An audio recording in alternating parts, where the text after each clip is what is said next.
This is my day in a life as a bazaar girl. So, nandito ako sa Moonleaf dahil meron silang event, anniversary nila, and meron silang special guest mamaya. Walaan nyo kung sino. Ayan o, nasa likod ko yung poster.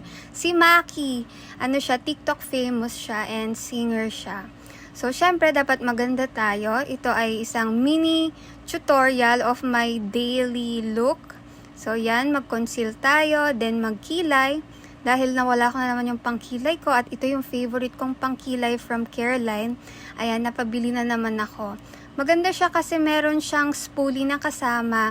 And yung LED niya, ang ganda nung pagkatasa. So, talagang natutulungan niyang ma-shape yung eyebrows ko ng madalian. Tapos yung iba ko rin product, puro local product lang. Ayan, meron akong Careline. Focallure, magandang brand yan from China. And Cathy Doll. Yan, sobrang simple lang. Pang everyday look lang talaga. Di na ako masyadong naglalagay ng BB cream. Conceal na lang. So, ayan na. Feeling ko maganda na ako. Okay na yan. Then, ayun, nag-crochet pa ako kasi medyo matagal yung opening.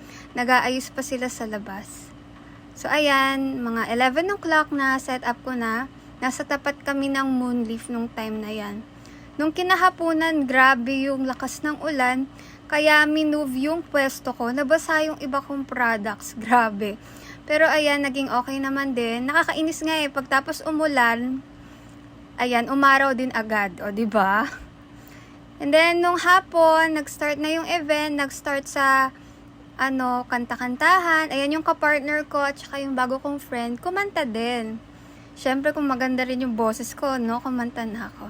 And yung guest nandyan na. Yung guest nila ay si Maki. Ayan, first time kong malaman kung sino siya.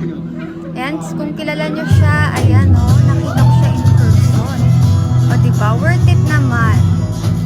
Kung tatanungin nyo ako magkano yung sales ko, well, naka 2.5 ako. Kaso yung gastos ko, 1,000 din. So, ganun talaga ang business, guys. Hindi ganun kataas ang kita sa simula, pero push lang tayo ng push. Then, nung kinauwian, and dahil palaban tayo, ayan, hindi tayo pumayag na walang picture kay Maki. So, yun lang guys. Thank you for watching.